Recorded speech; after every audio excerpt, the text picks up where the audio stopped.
Hi YouTube, DIY Geek here, and this video is going to show you how to drain or flush your water heater.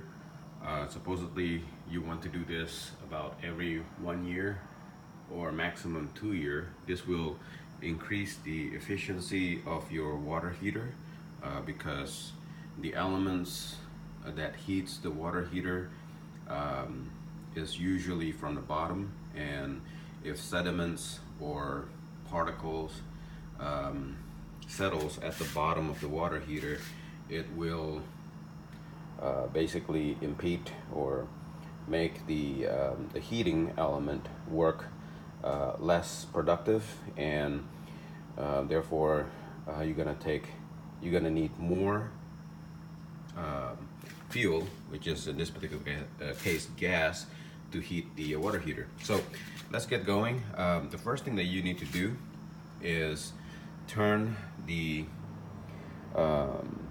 this control valve from on. You see right now it's on position.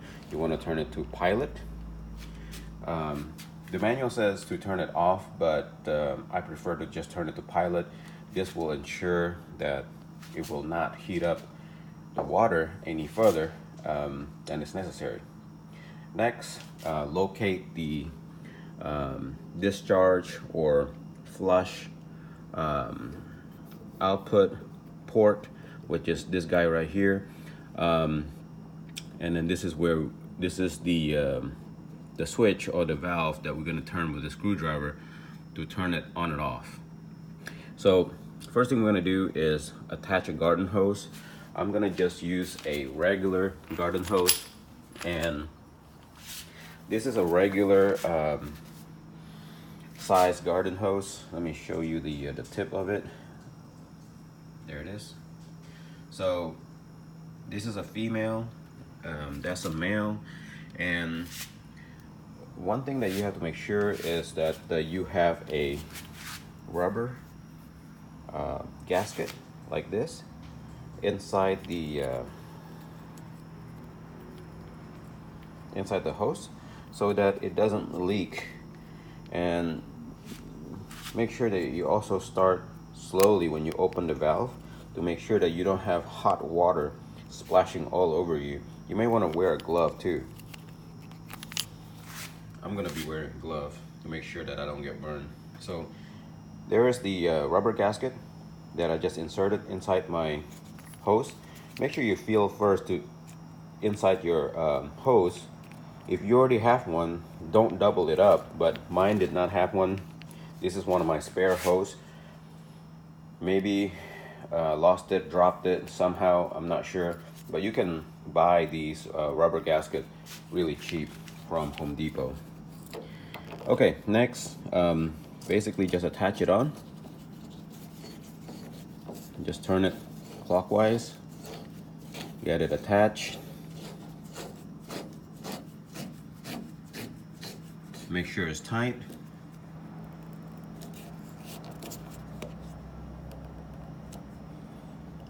Make sure it's pretty tight. You don't want this to leak. Remember, this is hot water that's going to be coming out. Okay, there you go. Well, there's another tip. In the past, I've done this before where I turned it off to pilot overnight, and then I drain it in the morning. That will make the water obviously in here less hot, but overnight really maybe you will lose 10 degrees lower on the temperature, but it's not gonna lose much. These water heaters are actually pretty good at keeping the temperature. Okay, next I'm gonna get my gloves and screwdriver that is as long as possible. It's a flathead screwdriver that you need here, and we're gonna get draining. Well, actually, of course, before you start draining, you would want to get the other end of the hose as far away from the water heater or into a drain as possible. Okay, so I have a silicone glove from the kitchen. Silicone doesn't conduct any heat, so this is perfect. And I have a flathead screwdriver, and we are going to start emptying out the the tank. Oh, before we do this, I actually forgot. We need to open the sorry, I actually forgot. We need to close the water supply first so that it doesn't pump in more water to be heated up. That's number one. Number two, we also need to open faucets for the water heater so that it will drain. It will allow the this water to drain out, because if you don't have any hole on the opposite end and you open this, it's kind of having that water in a straw, and you put your finger on top of the straw, it's not going to let the water flow down the straw because there's no air going in. So actually, before I do this, let's make sure we turn off the input valve. That is that red valve right there on the top. I'm gonna get a letter and turn that off first. Okay, I have this valve right here. So this is the input, and you can tell because this is colored blue, and then this is the output colored red. Both of them goes to the wall, and I don't even know why this is protected. That's silly. Anyway, so what we need to do is turn this valve or switch to the perpendicular. I think it's just to the right. So I'm gonna try to turn it. There you go, it's pretty easy. Just turn it to the right. Okay, now it's perpendicular, as if it's blocking the flow of the water, okay? Next, I'm going to go to a faucet and then turn on the hot water, just like that, and just leave it draining, because it's gonna empty out the water heater also, but it's gonna go the other direction. But this will let air into the tank. Okay, I've already turned off the water supply and opened up the faucet so that air can go into the pipes, and so therefore we can finally start draining this. So I'm going to turn this valve counterclockwise, and that's gonna allow the water to go through. There, it's just 90 degrees. That's all you can do, and that should get the water going. Okay, so we have some water flowing and it stopped, and so obviously inside the tank the water has emptied out. Next thing that we need to do is to pump the water to try to flush as much bad stuff out as possible. So the way we're going to do this is we're going to open and close the valve, kind of giving the effect of pumping water, flooding it for just a little bit, and then turning it off, and doing that for about 5 times. So I'm going to open the valve. You can hear the water flowing through. And at this time, the valve at the bottom is open. And we're going to close it. And I'm going to do some with the valve at the bottom open, and then some pumping with the valve at the bottom closed.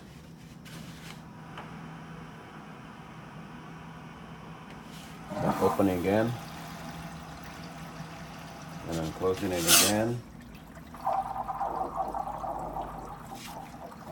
and then opening it again,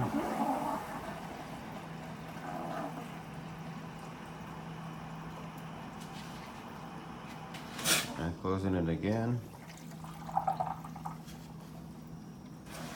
and opening it again.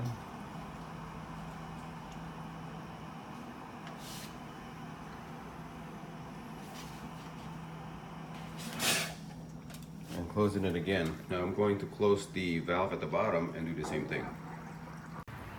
There are some white gel material that came out of the water heater.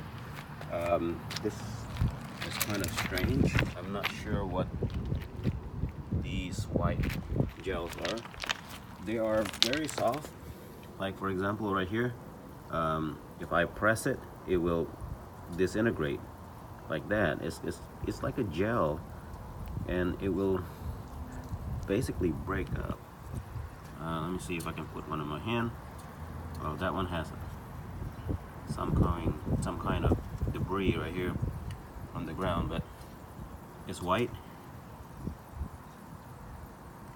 And if I press on it, it's gel, like slimy, a little bit slimy type of material, and it'll just break up.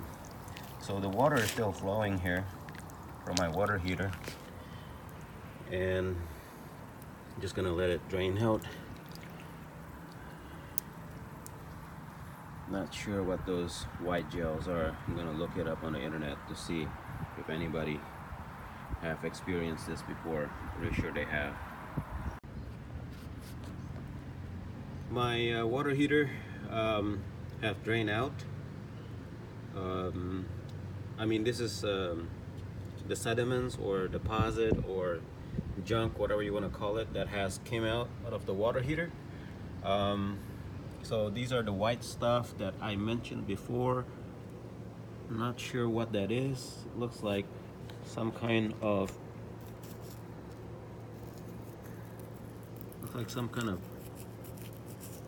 feels like chalk. So it just kind of disintegrate like that. And here's another one. Those are the white stuff.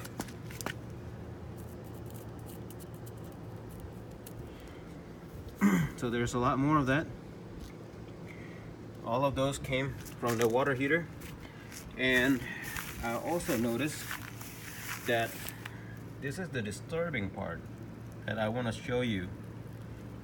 Look at all this. So this water was pooling when I drained the water heater. I live in part of Houston or Katy, Texas, that has very hard water, but I would have never guessed that this can actually accumulate from my water heater only after 3 years. So in about 3 years, I drained my water heater, and this came out. So this, just to give you an idea how thick this is, I'm gonna pick up one of them, or try to pick up one of them, so you can tell from my finger, for perspective, you can tell how thick that is. So it's pretty significant amount of gunk, or whatever this is, that came out. So I'm glad that I actually did clean, or decided to clean my water heater, because I'm pretty sure it's working better now. But more importantly, it gets all this stuff out of the water heater. I don't think having a hard water and having a what do you call that, salt water, water softener, that's what it is, that adds sodium, would actually help in this particular case, because I think the minerals, when you do a water softener, from what I understand, the salt just bonds with the minerals, and it prevents it from sticking to the pipes or whatever plumbing equipment that you have, but it doesn't stop this issue. The whatever minerals is still in the water that is not filtered. Water softener does not filter the water. It just adds sodium or salt into it. Anyhow, I'm not an expert on that. I'm not sure, but I'm definitely going to post this and get some other people's opinion to see if this is even normal or not. If you guys have any comment about what I found out here, or have any idea what this is, whether it's good, bad, or whatever, please leave me a comment. Please leave me a comment and let me know. Thank you.